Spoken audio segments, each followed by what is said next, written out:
Hi అండి. ఈ రోజైతే సింపుల్ గా ఎగ్ కర్రీ ప్రిపేర్ చేశాను. టేస్ట్ మాత్రం చాలా బాగుంది.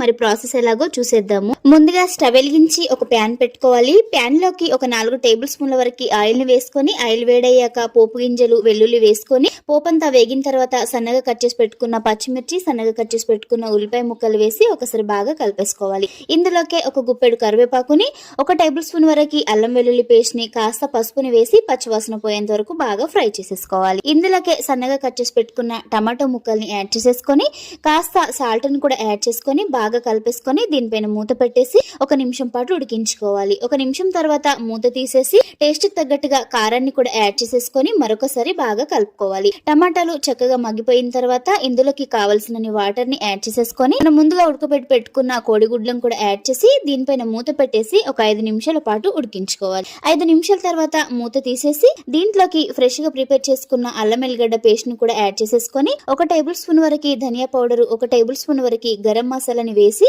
ఒకసారి బాగా కలిపేసుకోవాలి. ఒకసారి బాగా కలిపేసుకొని దీనిపైన మూత పెట్టేసి ఒక 2 నిమిషాల పాటు ఉడికించుకోవాలి. 2 నిమిషాల తర్వాత మూత తీసి చూపిస్తున్నాను చూడండి. మనం ఈ విధంగా 2 నిమిషాలు మూత పెట్టేసి ఉడికించడం వల్ల మనకు మసాలాలు అనేవి బాగా పట్టి టేస్ట్ అనేది చాలా బాగుంటుంది. మూత తీసేసి ఒకసారి బాగా కలిపేసుకొని స్టవ్ ఆఫ్ చేసి మూత పెట్టేసుకోండి. అంతే అండి, simple and tasty egg curry అయితే రెడీ అయిపోయింది. చాలా సింపుల్ గా చేసుకోవచ్చు, టేస్ట్ కూడా చాలా బాగుంటుంది. మరి మీకు ఈ ఎగ్ కర్రీ రెసిపీ నచ్చిందా? నచ్చితే మీరు కూడా ఒకసారి తప్పకుండా ట్రై చేయండి. వీడియో నచ్చితే లైక్ చేసి ప్లీజ్ అండి సబ్స్క్రైబ్ చేసుకొని సపోర్ట్ చేయండి. ఓకే ఫ్రెండ్స్, బాయ్ మరి.